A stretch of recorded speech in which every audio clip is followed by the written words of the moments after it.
हम में से हर किसी की जिंदगी में कभी ना कभी ऐसा मुश्किल वक्त जरूर आता है कि या तो हम बेरोजगार हो या रोजगार हो तो छिन जाए, नौकरी चली जाए। और हम में से ज्यादातर लोग ऐसे मुश्किल हालातों में निराश हो जाते हैं, हिम्मत हार जाते हैं, ये सोचने लगते हैं कि अब हमारा कुछ नहीं हो सकता। लेकिन आज मैं आपकी मुलाकात एक ऐसे शख्स से करवाने वाली हूँ जिनकी नौकरी गई तो बेशक निराश तो हुए होंगे, लेकिन उन्होंने हिम्मत नहीं हारी और उन्होंने ये नहीं सोचा कि अब कुछ नहीं हो सकता।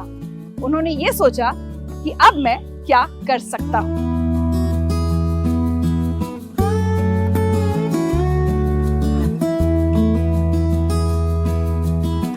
आज हम आए हैं ददन विश्वकर्मा के स्टॉल पत्रकार पोहा वाला पे।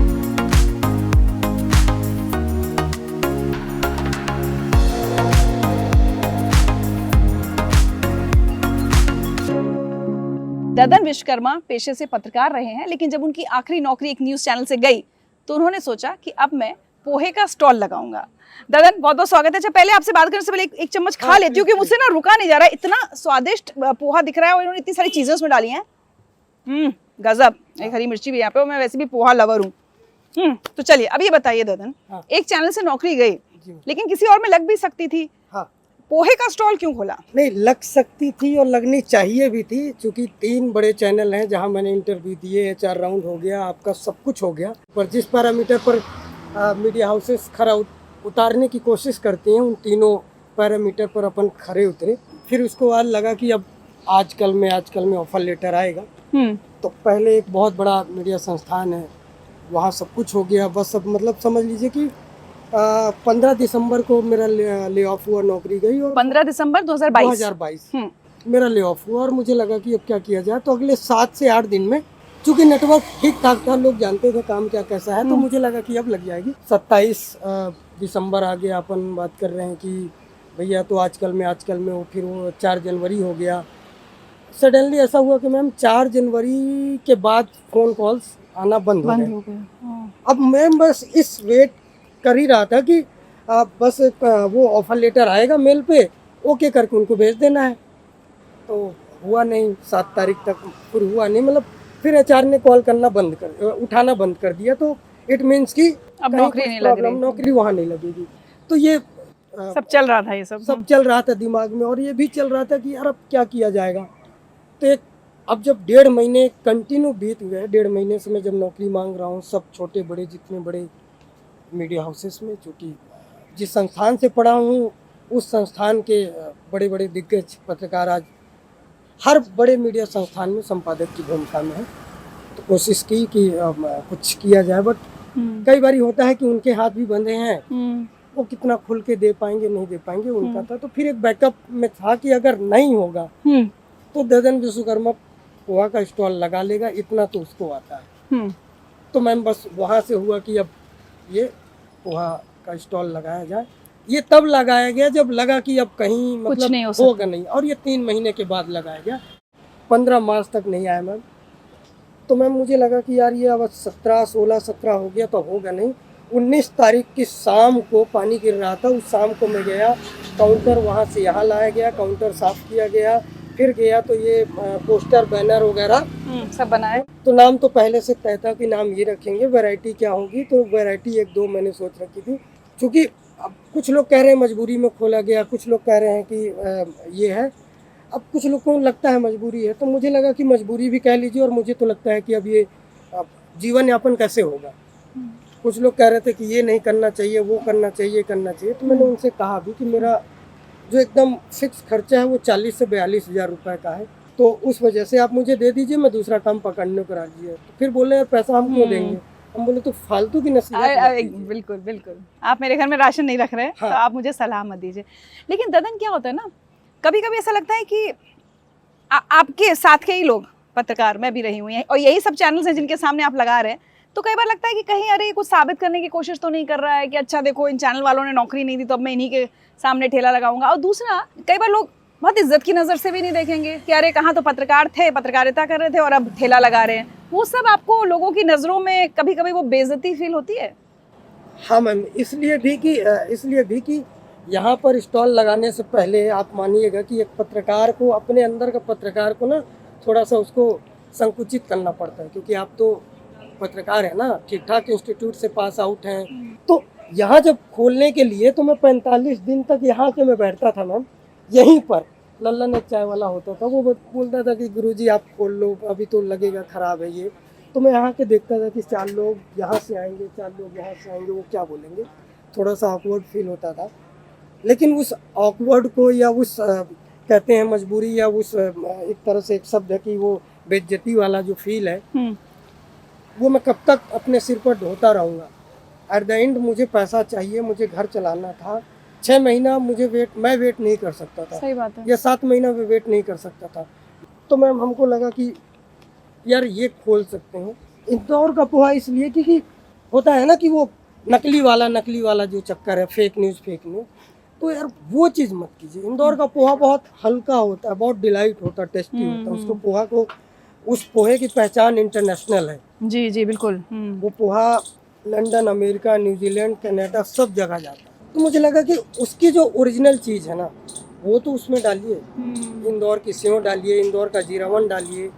अगर आप ये कर सकते हैं तो बोलिए कि हाँ इंदौर का पोहा है, इंदौर का फेमस है। तो मेरे जहन में चल रहा था कि यार लोगों को ओरिजिनल चीज़ों से रूबरू कराया जाए।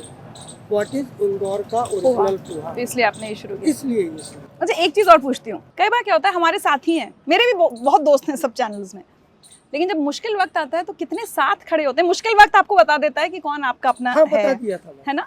तो वो भी देखा आपने लोगों के रूप बदलते। हाँ। तो उसमें जिनको शायद यहाँ आने में अब शर्म आती हो, या आपको अपना दोस्त कहने में शर्म आती हाँ, वो नहीं आते हैं। उनको लगता है कि मतलब इसके साथ क्या ही खड़े हों। कुछ लोग, सच बताऊं, कुछ लोग हैं 1-2 बड़ी कंपनियों के, वो उधर किनारे से चलते हैं। उनको जाना इधर पास में होगा तो वो किनारे से चलते हैं और थोड़ा सा ऐसे करके चलते हैं। उनको लगता है कि मैं ज़बरदस्ती उनको बुला के अपना पोहा खिला के और 30 रुपये ले लूँगा। मैं क्यों बुलाऊँगा? ये पूरी की पूरी जो चीज़ है वो चॉइस पर है। मतलब ये बिल्कुल वो नहीं है कि मतलब मैं उनको बुला के, गिल्ट फील जिसको हो रहा है होने दीजिए। उनको गिल्ट फील होता है तो नहीं आते हैं, ना आए, मुझे कोई फ़र्क नहीं पड़ता है। क्या बात है। अच्छा अभी बताइए, अभी भी कहीं मन में एक उम्मीद रहती है कि काश कोई चैनल मुझे बुला ले, या आप पत्रकार पोहा वाला के रोल में आप अपने आप को बिल्कुल कंफर्टेबल फील करते हैं, सेटल्ड फील करते हैं? मैंने मैम 3 बड़े ऑफर छोड़ दिए हैं, 3 बड़े चैनल के। अच्छा उसके बाद मिलने लगी जॉब? उसके बाद हाँ, जैसे मैंने खोला था उसके अगले 3 दिन बाद जब वायरल हुआ तब एक ऑफर आया, मैंने छोड़ दिया। मैंने 3 बड़े मीडिया संस्थानों के ऑफर छोड़े। अच्छा। 15 लाख, 14 लाख, 13 लाख। क्यों? इसलिए छोड़ दिए कि एक तो अच्छा, जब मैंने खोला तो बहुत लोग हैं मैम जिनको पॉजिटिव एनर्जी चाहिए। बहुत लोग हैं, या हर फील्ड में, मैं ये नहीं कह रहा हूँ कि सिर्फ पत्रकारिता में, बैंकिंग सेक्टर में भी है, IT सेक्टर में भी, कई जगह लोगों के पास प्रेशर बहुत है। लेकिन EMI का चक्कर, कार की EMI, घर की EMI, बेटी बच्चे का खर्चा, फैमिली का खर्चा, माँ बाप का खर्चा, कुछ अपनी ये जो जिम्मेदारियां, उनकी खर्चों की वजह से लोग बड़ा स्टेप ले नहीं पाते। आप यकीन नहीं मानेंगे, अब मेरे पास अच्छे बड़े संपादक आके मेरी पीठ थपथपाते हैं और कहते हैं कि बहुत अच्छा काम किया तुमने कि ये कर लिया। परसों ही एक ऑफर आया, मैंने मना किया तो 3 जो मेरे साथ खड़े हुए तो वो बोला तुमने बहुत अच्छा किया, अब पीछे नहीं हटना। अब कोई रिग्रेट भी नहीं होगा कभी? रिग्रेट नहीं होगा मैम, लेकिन कभी कभी लगता है कि यार ये मैं क्या कर रहा हूँ। सेल्फ डाउट होता होगा। सच में कहता हूँ कि यार ये मैंने क्या कर लिया है। माँ जब पूछती है कि यार ये क्या कर रहे हो, कब आओगे वापस? समाज का, रिश्तेदारों का प्रेशर। अरे गांव में तो, पूरा गांव में तो, इंदौर में तो जो है सो है ही सही। गांव जो है मेरा कटनी का, जो मेरा हथेड़ा गांव पड़ता है, जो मेरे नाते रिश्तेदार है, हाँ, मेरे वो तो कहते होंगे क्या बर्बादी कर ली। वो तो बर्बाद हो गया। हाँ। देखो उसका काम नहीं चल रहा था, वो पोहा बेच रहा है यार, उसका तो सब खत्म हो गया, उसकी पढ़ाई लिखाई सब खत्म हो गया, वो तो अब रोड पर है। उनको जवाब नहीं दिया जा सकता, उनको जवाब क्या दोगे?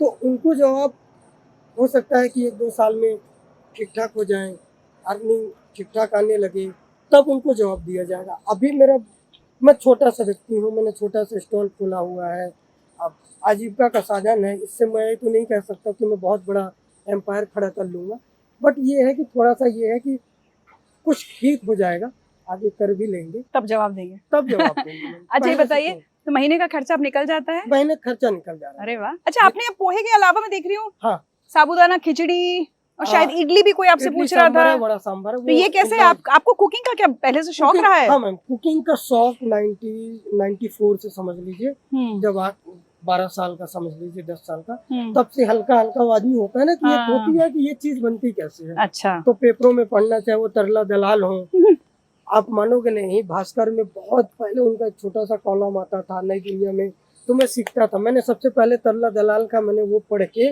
मैंने मैसूर पाक बनाया था 97 में। क्या बात है, तो आज काम आ रही है सारी कुकिंग हाँ, आपके। तो वो कुकिंग और अच्छा जंप मिल गया। इंडिया टुडे की फूड वेबसाइट थी, अच्छा। पकवान गली, उसको अच्छा चलाया, लोगों का बहुत अच्छा रिस्पांस मिला, हम्म। तो वो धीरे धीरे सीखते गए। फिर एक चीज ये था कि सब लोगों की शिकायत थी मुझसे, क्योंकि घर पे मेरे कुछ लोग आते थे या कुछ मैं बना के डालता था, तो सब लोग बोलते थे हमको नहीं खिला रहे हो, हमको नहीं खिला रहे हो। मैं बोला एक दिन आप सबकी समस्याओं का समाधान मैं कर दूंगा। वो मैंने कर दिया है कि जिसको देखिए, जो खाना है वो आइए, यहाँ आ पोहा जाए। खाना, पोहा खाने आइए, इडली सांभर खाने आइए, वड़ा सांभर खाने आइए। तो देखिए, आपके साथ एक और चीज मुझे लग रही है, आजकल बहुत ये चल गया है ना कि अपनी अपनी नौकरियों में बहुत स्ट्रेस है। कोई हाँ। इंजीनियरिंग कर रहा है लेकिन इंजीनियरिंग में उसको मजा नहीं आ रहा, जी, कोई जी। कॉर्पोरेट जॉब से लोग परेशान हो रहे हैं, और बहुत सारे लोग अपने रेगुलर जॉब छोड़ के अपने पैशन को अपना प्रोफेशन बना रहे हैं। बिल्कुल। तो आपने भले ही शुरू में मजबूरी में बनाया, लेकिन अब आप खुश है। खुश है मैम, इसलिए भी खुश है कि देखिए पत्रकारिता वाली ये है कि अब अगर लोग सोच रहे हो कि किसने यहाँ ठेला लगा लिया या ठिया लगा लिया है, हाँ। तो उसके अंदर का पत्रकार मर गया। देखिए पत्रकार कभी मरता नहीं है। मैं अभी भी कुछ चैनल, ये छोटे मोटे जो यूट्यूबर हैं, बड़े हाँ। यूट्यूबर हैं, उनके लिए फ्रीलांस कर लेता हूँ मैं।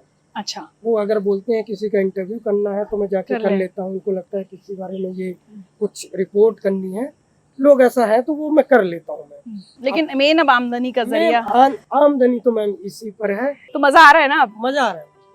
पिताजी कहते थे कि खर कहना और खुश रहना, मतलब सीधी बात बोल लो और खुश रहो। वाह।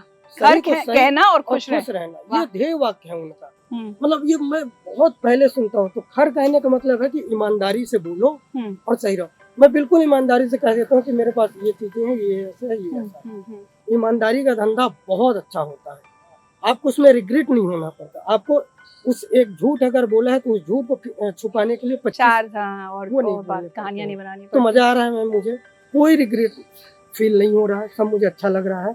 इसलिए अच्छा लग रहा है कि अब ये मेरा पैशन है, अपनी रोजी रोटी भी है और पैशन भी है। प्रोफेशनल वाला जो मामला है वो हो गया है, तो मुझे तो अब ठीक लग रहा है ये। चलिए ददन जी, आज की तारीख में भी देश में बहुत सारे युवा ऐसे होंगे जो ऐसे ही मुश्किल हालात में होंगे जिसमें आप हैं, नौकरी नहीं मिल रही होगी या नौकरी से निकाला गया होगा। ऐसे सब लोगों को आज आप क्या मैसेज देना चाहेंगे? मैम आपके चैनल के माध्यम से सिर्फ एक, कभी भी ये मत सोचना कि बुरा वक्त सिर्फ और सिर्फ आपके लिए आया है। बुरा वक्त हर किसी की जिंदगी में आता है। सफल वही होगा जो बिल्कुल शांति से उस वक्त को निकालने की कोशिश करे, और कभी भी घबराना नहीं चाहिए, कभी भी गलत कदम मत उठाओ, क्योंकि वो समय जो आपके हिस्से का है या जो आपके लाइफ में आया है वो हमेशा एक सा नहीं रहेगा। मैंने 3 महीने कैसे गुजारे हैं, मैं पीछे जाऊंगा ना तो मेरे आंखों में आंसू आएंगे। तो बिल्कुल हैप्पी रहना है, 2 पैसे कम कमाइए, 2 रोटी कम खाइए और खुश रहिए। कभी गलत कदम उठाने की कोशिश मत करना। कई बार होता है ये बहुत गलत, हताश होके गलत कदम मत उठाना, और जो आता है वो कर लो। मतलब किसी के सामने हाथ मत फैलाओ, लेकिन अगर लगता है कि ये हुनर है यार, मुझे लग रहा है कि यार मैं कोल्ड ड्रिंक बेच सकता हूँ, मैं लगता है कि मैं लस्सी बना के बेच सकता हूँ, या मुझे लगता है कि यार मैं कंप्यूटर में टाइपिंग बढ़िया कर सकता हूँ, मैं किसी के लिए लेटर लिख सकता हूँ, मैं किसी के लिए खबर लिख सकता हूँ, वीडियो एडिट कर सकता हूँ, बिल्कुल डू इट। पूछो 4 लोगों से नौकरी मांग लो कि भैया मैं फ्री हूँ, मैं मेरे को ये करवा दो। और मुझे यहाँ ये भी लगता है लोगों की ओपिनियन की परवाह नहीं करनी चाहिए। हाँ। क्योंकि लोग हमें बताने आ जाते हैं, अरे ये कर रहे हो, अरे वो कर रहे हो। जो आपको अच्छा लगे, हाँ, आप स्वाभिमान के साथ, ईमानदारी के साथ कीजिए, वो इम्पोर्टेंट है। वही किया। हाँ। कि जिस दिन आप ये चीज हटा दोगे ना कि लोग क्या कहेंगे, सबसे बड़ा रोग क्या कहेंगे लोग, ये मैंने हटा दिया। जिस दिन आपके अंदर अपने ईगो को खत्म कर दोगे, उस दिन आप सफलता की ओर बढ़ना शुरू हो जाओगे। कई पत्रकार आके बोलते हैं कि यार बहुत अच्छा किया, हम नहीं कर पा रहे, तुमने कैसे किया? तो मैं उनको बस यही बोलता हूँ कि मैंने अपने अंदर की इगोइस्टिक जो पत्रकार था ना, पत्रकार हमेशा इगोइस्टिक होता है, ईगो होता है उसके अंदर, अरे मैं ये कर दूंगा, वो कर दूंगा। 3 महीने नौकरी नहीं रहेगी ना, कुछ नहीं कर पाओगे आप। सही बात। अगर जब तक आपके अंदर हुनर नहीं है, तो मैम यही है कि हताश नहीं होना है जीवन में, हमेशा पॉजिटिव रहो, क्योंकि समय एक दिन आपका ही बदलेगा, आपके परिवार का भी बदलेगा, और समय एक साथ कभी किसी का नहीं रहा। तो हम तो कभी नहीं रहे। तो मुझे लगता है कि पॉजिटिव होना बहुत जरूरी है। जी। बिल्कुल, मैं भी यही कहूंगी आज ददन, अब मैं ददन पत्रकार कहूँ या ददन पोहे वाला कहूँ, पोहा वाला, अब वो साउंड्स गुड की पत्रकार पोहा वाला। पत्रकार पोहा वाला कि से मिलकर एक बात वाकई फिर से वही याद आई जो हम हमेशा सुनते आ रहे हैं कि एक अंधेरी सुरंग से आप गुजर रहे हैं। ये मत सोचिए कि अंधेरी सुरंग हमेशा चलती रहेगी। At the end of the tunnel वहाँ रोशनी होगी जो आपको मिलेगी, और फिर आपको जिंदगी में नई उम्मीद, नई खुशियाँ दिखाई देनी शुरू हो जाएंगी, जैसे अब इनको मिल रही है 3 महीने बेरोजगारी का बहुत बुरा वक्त काटने के बाद। और दूसरा मेरा मैसेज है, अगर आप नोएडा आए हैं, कहीं भी बाहर भी रहते हैं, नोएडा आए हैं, नोएडा में फिल्म सिटी है, यहाँ पर पत्रकार पोहा वाला का स्टॉल है और बहुत अमेजिंग पोहा है। बाकी चीज़ें तो मैंने नहीं खाई बट आई एम श्योर अच्छी होंगी, और जलेबी है, पोहा है, तो यहाँ ज़रूर आइए और पत्रकार पोहा वाला के स्टॉल पर कुछ ना कुछ ज़रूर खा के जाइएगा।